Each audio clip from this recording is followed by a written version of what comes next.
Chapter 17. Oh yes. This is what I needed. Imagine being holed in a castle for months, with just a few instances, and odd circumstances like visiting the land of shadows, that had me walking outside and see the world outside, and now being given the chance to not only give a proper look to the result of my careful planning, but also doing so together with the very person I was planning to spend the rest of my life with. Maya was excited. While at first she had been skeptical about the whole idea, she ultimately had to accept the fact that I was offering her a golden opportunity. One that wasn't exactly going to mess up with anything I had planned for the month. When tasked to take over the paperwork for the day, Altuos was worried that I was sick or planning to do something brazen for the day, but after explaining to him the reason behind the request and why he was to be subjected to the punishment by paper and ink, he seemed rather compliant with my proposal. Just as planned, I thought as I walked outside his office, resuming my walk with Maya through the castle as we prepared for our date. Lancelot was following nearby, the knight deciding against being too close for the sake of not ruining the rather intimate moment. Kudos for the good man, but I could tell that the guy really needed to find himself a wife, or else things were going to take a sad turn for the currently loyal guard. I knew he was meaning well with everything, but the chances of him aiming for a fling with Ria's wife might create quite the absurd predicament I wasn't sure how I would tackle. I mean, I could be rightfully pissed if that cheating event was perpetrated against a normal couple, but I knew well enough that Ria didn't marry Guinevere out of love or for a genuine need for an heir. Her kingdom needed a resemblance of stability, and that was created with the presence of a king and a queen. Arthur and Guinevere. I was still confused by the fact that the blonde had mentioned her interest in producing an heir to the kingdom despite a couple non-negligible issues that made the entire idea dumb. Sure, magic was a thing, but how could Ria be rendered able to make an heir if she... Nah, there is no way Ria would actually accept that. Merlin could theoretically do something like this on a whim, maybe, but she would never go through with that. It would be too silly, too idiotic from someone like her. Shoving away this thought to the dumpster fire that existed in the deepest part of my brain, I shifted my focus back on the important day that was today. Are you ready to see the city, my lady? I asked teasingly, getting a snort and a giggle out of the young woman as she leaned close to me. Her arms were wrapped around my right arm, so we were as close as we could be without things getting too scandalous. Only if you wish so, your majesty. I sighed. Sure, why not? Let's give a look at Londinium then. With that proclamation, the small group walked out through the main entrance of the castle. The guards around stopped to salute me. A common gesture that was easily dismissed with a quick nod from my part. It was meant to be a simple day in the city. Nothing too big for anyone in there but us, a normal couple. The first thing that I noticed as we crossed the grand gates of our home was the fine expansion of the city in its general form. I could still remember seeing it for a time when I was still trying with Marcus and just a little before when I had to deal with the first wave of Germanic troops. The former set of walls had been removed once plans had been implemented about expanding the city's size to accommodate more people. First, a new modern set of walls was commissioned. The barrier wasn't as thick as I would have hoped it to be, mostly because the work would have taken too long to have done as I had planned out early on. Then it was the turn of the new houses and some modifications to the old infrastructure. Roads were reworked to not be too uneven, and some were outright altered to include the new paths that would have connected to the newer districts of Londinium. With the old ring, the quarter that was once the original city, housing now mostly soldiers and guilds, the rest of the homes were moved to the outer sections. The decision was one that took thought and major attention to the execution since I was literally asking people to move away from their original ones, to newer and improved ones. Some skeptical voices rose at first, but then as the new houses were allowed to be visited, many changed their mind and accepted the settlement without too much of a fuss. The rest was a tough nut to crack. Some compromises had to be made, mostly on the basis that they had their workplace within their homes, and in this case I had to accept their need to stay in their original houses to continue their jobs properly. Another detail, this time pointed out by Maya as she took notice of this first, was the presence of heavier clothes being used by the people in there. With hunters doubling in numbers, and the population now needing a large amount of fur to have an adequate kind of dressing, the sector had boomed as winter approached. But with the castle's rooms properly warm, there was no genuine reason to buy any of that, with just some of the guards that were assigned to spots in the open needing heavier clothes for their tasks. The young woman shivered, a little surprised that the cold gusts were well beyond what her coat could defend her from. At the sight of such an issue, I offered her to put on my own coat, ending up bickering with her about being smart against being polite. Eventually we had to compromise as we approached one of the shops that would sell heavier coats and bought for ourselves a pair. Maya looked victorious, while I had to shake my head at her adorable stubbornness at trying to be this independent despite the fact I could afford a walk in the cool weather. It was while we were browsing that I finally got a glimpse of something I didn't have the chance to see until now. How the money was being managed in the kingdom. Since the Saxons failed to subjugate the city, and their culture didn't impose any new coinage, the Roman leftover used to be the standard currency. Considering how inefficient the coins were in the past, I had to change it to something a little less problematic and more familiar. The sterling was the replacement that would temporarily be used during my first years of the kingdom. If there was one thing that my cousin used to whine and rant about, was how difficult it was to change the economy of a whole nation. One couldn't just impose a new coinage and expect it to be capable of surviving centuries of changes and alterations to society. And while it would have sounded convenient to directly rush to the modern understanding of economy from the British side of things, I knew that such a change couldn't be made without years of testing the waters and having influence over a little more than just the national economy. Other nations, allies and not, had to be capable of withstand the full changes of the coin. There was no international market, but new money was still going to create some waves in the pond. Which I really didn't need to cause considering how dangerous it was meddling too much with worldwide economics. With this first stop dealt with, we went down the road that led us to the busier squares within the old ring. People were flocking at the shops either to browse the products on display, or start working for those. Children wandered either in groups or together with their families. The sight was warming, and for a moment I felt at ease to see how much had chanced after so little. Sure, months had gone through working hard to improve these people's reality, but to be there to admire the results of this labor. I couldn't help but smile at the fact I hadn't failed. That these individuals, while far from the lifestyle I wanted them to be blessed with, were already enjoying the first steps of progress and prosperity. Blinking, I slowly turned to look at Maya as the girl nudged at me for attention. A delicate smile adorning her beautiful face, and she just nodded at me. She knew what stopped me, and she allowed me to stare a little more before I decided to resume our wandering. Humming quietly as I nodded at the few people stopping to greet us with bows and blessings, we soon ventured far enough to see most of the busy street we had picked for this interesting day. Lancelot stared around, somewhat mesmerized by the state of the city since he had just a limited window of time every day to wander around, and most of it was spent at the barracks. So now that he too was allowed to see the city that was now his home, I could tell that something moved from within his heart. And the smile that he started to wear for the whole journey just displayed a level of positiveness that was well beyond his usual attitude. While this trip started and proceeded smoothly, we soon arrived to face quite the curious scene as we passed nearby a heated exchange happening in front of a smith's forge. This is ridiculous. It's just dented, the young man barked loudly, his unruly blonde hair almost successfully hiding away his furious blue eyes. As you can see, the material has deteriorated. While normally the helmet's damage would be fixable if it was in better conditions, I can't work on dash. Just fix it. Standing near to the pissed guy, a young woman with similar attributes looked at the spar of words with an apprehensive look. One thing that got me curious was the fact that the girl had two distinct bangs from the side of her head that were a pure black, in contrast to her generally blonde hair. Then I noticed the bizarre contraption that she was holding with her left hand. Looking at the pointy end aimed at the ground, I quickly realized that it was a lance. The boy had a bizarre-looking sword, one that I had ignored early on because it looked broken at first sight, but then I realized that a faint blue light kept the pieces of the blade together.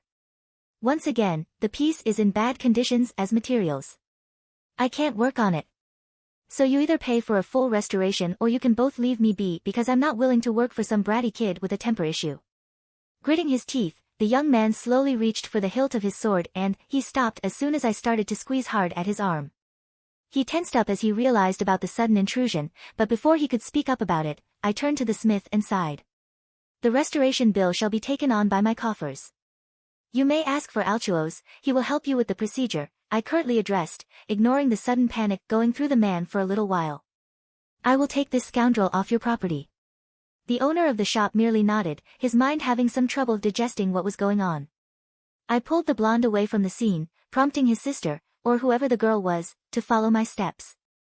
Maya rushed close with Lancelot keeping a wary look on both lookalikes.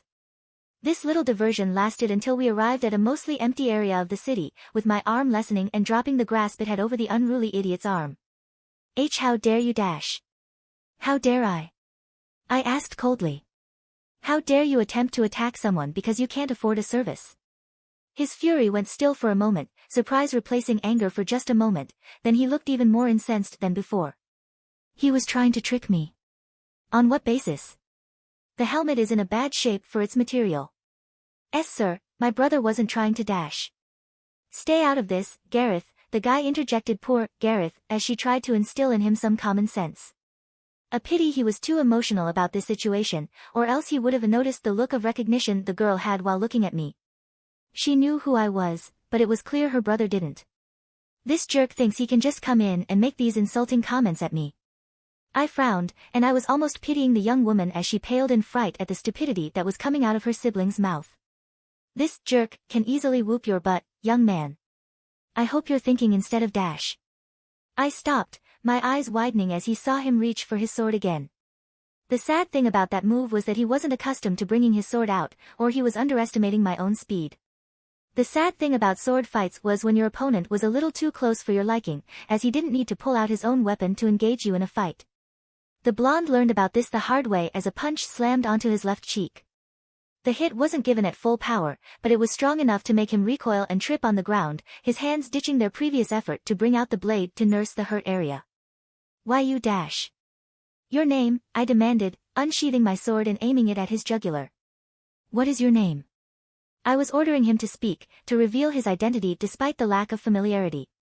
I could taste the stint of humiliation exuding from his eyes, but instead of holding quiet, he decided to speak. Gaheris. I blinked. Gaheris, why were you attacking a citizen of Londinium when he was speaking the truth? I asked you a question. And I have you at my mercy. Dash. I thought he was lying. Gareth and I have met people like that. I nodded. And how did you know he was lying? I'm sorry. No, you're sorry for failing to avoid this situation, I calmly remarked.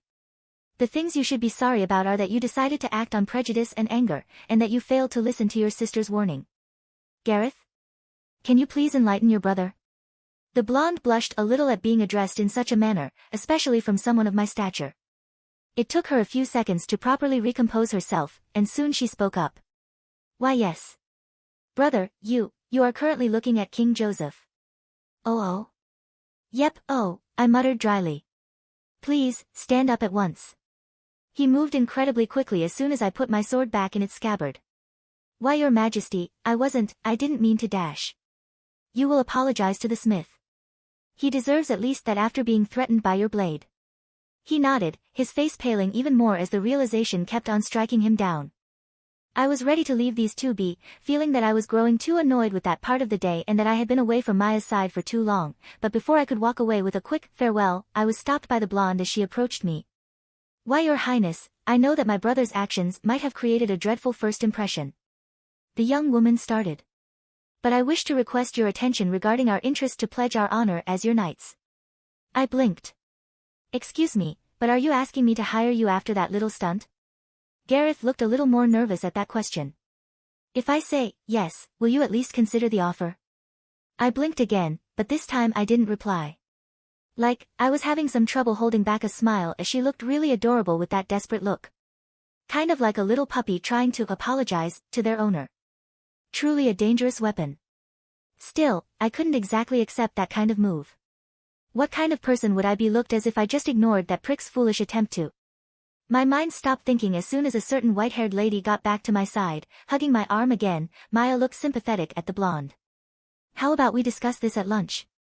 She proposed kindly. I believe it's time to visit the soup kitchens anyway. Looking at her, I felt my stare growing softer. I suppose I could see what to do with these two if she felt they could be studied some more. I guess we could do that, I agreed, turning to look at the surprised Gareth. If it isn't any problem for you and your brother Dash. It's not, the blonde replied quickly, bowing at the two of us. Thank you for your kindness, my lady. Maya's giggled at the energetic response, and soon we were all moving towards the soup kitchens. Meanwhile Lancelot stared at the scene with a mixed reaction. He could tell that something about these two was odd. Just as Felicianus had reported, the soup kitchens were kept very neat and well-ordered as elders and poor people were allowed to take seats together within the various tables within the large room assigned as property of the church. We were offered a couple of spots distant from the rest of the people after I was done checking and asking to somehow they were faring. Some jokes happened, with a couple of elders lamenting that their soups would always be a little too hot to handle. Once we were all seated, I decided to be the one to start the conversation as we waited for our plates to be delivered. So you two have just started as knights, I pointed out as I resumed the little introduction Gareth decided to offer up before we arrived at our destination. You have yet to go through any experience that would cement your work. That's correct, Gaheris mentioned, looking more subdued that way earlier. Maybe the shock was still settling in his mind, and he wasn't showing his usual self before royalty. But we're both ready to tackle any challenge, Your Majesty, the blonde vouched with some determination. My brother and I have trained intensely, working ourselves to the point where we can take on all trouble sent our way. I nodded. You sound rather convinced. But how do I know that this is indeed the truth? Well, As quickly as Gareth looked ready to deal with this conversation, the girl deflated before the genuine question. While I had all reasons to hire them after realizing that they were two members of the original round table, I knew that I couldn't exactly accept them without being coherent with my meritocratic system of taking in acceptable talents. Of the knights I could remember from the round table, Gareth and Gaheris were those that I knew the least of. Gareth was a complicated individual to trace back through my knowledge. The versions that existed of him that I knew of well mistook her origins. She wasn't a kitchen girl that ended up working for Sir Kay, nor was she fighting her way through tourneys to be knighted as she was stuck with her brother in this curious twist of fate. Gaheris was even worse since his legend was mixed with Gawain. Many writers tended up fuse the two characters, considering them the same person considering their similar disposition and parentage. Gah, this is a nightmare. Why did this have to happen while I was busy with Maya? Despite this unexpected bump on the road, Mia looked particularly distracted as she listened to the siblings' tale. Why don't we ask Lancelot for his opinion? Surely he can tell if they are worthy of the position or not. And thus everyone looked at the currently quiet knight. Lancelot stared back, looking both awkward and uneasy as he addressed the matter. Your Highness. I'm sure you can tell that there is a more pressing problem than their potential. I frowned. A problem? The man sighed, turning his sight on the two confused siblings. Blonde hair, their eyes are a mix of blue and green. These features are the same as Morgan Le Fay. Blinking, I saw the two pseudo-knights tense up at the mention of that name. While Gareth was mostly nervous, her brother looked absolutely livid. I don't want to hear that name. Why? I asked quickly, drawing his stare back at me. His anger faltered as he swiftly remembered what happened less than an hour earlier. Gaheris, Lancelot has just expressed a solid point. Your mother, she is not a good person. She threatened me more than once. We aren't like her, the young man snapped. She tried to sell off Gareth when she refused to fight for her and Gaheris the blonde tried to intercede, only for her brother to appear angrier. I can't just ignore what she tried to do. She wanted you to be turned in a breeding tool all because you didn't want to go along with her stupid plots. That was actually something I could see Morgan do, but hadn't thought she could have really gone through already. Are there siblings of yours that have been facing that worry too? I asked tensely, Gaheris sparing me a sad look before shaking his head. Gareth is the only daughter, the young man admitted. Agravain joined forces with King Arthur, Gawain left the Isles for a pilgrimage, and we are here right now. Morgan had yet to try and produce Mordred. I would have expected her to have conceived the future slayer. I would have wanted to ask but I didn't have much to defend myself if they pushed back at my strange questioning. Instead, I decided to shift my attention elsewhere. You two have some interesting weapons. May you tell me their names? Gareth nodded, answering first. My lance is Ira Lupus, the girl said, leaving her brother to sigh before addressing his sword. My blade is Galuth. It was once a copy of a stronger blade. I nodded, recognizing the last blade since it was another name for Gallatin, one of the swords that Rhea should have used, yet she got only Caliban before we fought against her older sister. Could it be another case of fusion? With the situation mostly defused, I was glad to see a couple of workers arrive to deliver our meal. While many would have scrunched their noses at the sight of warm meat broth, I couldn't help but grow enticed by the endearing smell. It's a warm meal too, and that works so well with the current season. For a moment, I thought back at those times when I was a kid and I ended up sick. Good old mom would force me to eat this kind of dish despite my interest for tastier stuff. But now, considering the circumstances, this was actually delicious. And it reminded me for once how much I had grown grateful of what I had around. It could have been worse. Far more worse and horrible. This couldn't have existed, and people would have still lived as badly as they had when I started my reign. Illnesses were now monitored, studied, and worked to be defeated if it was possible by the current state of medicine. Food was more available than before, and families weren't risking to die by hunger. Everyone was getting happier, everyone was living the dream, compared to less lucky individuals out of my domains.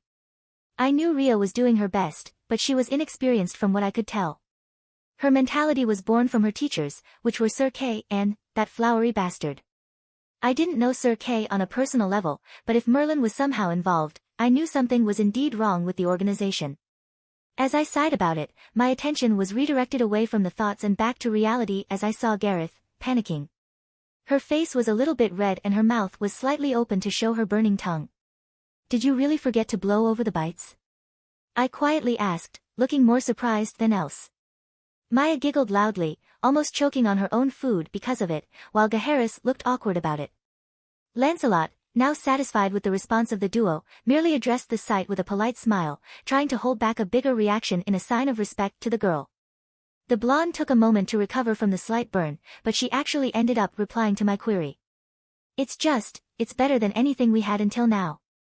The response, despite being coded in genuine happiness, reached my mind with a hint of melancholy.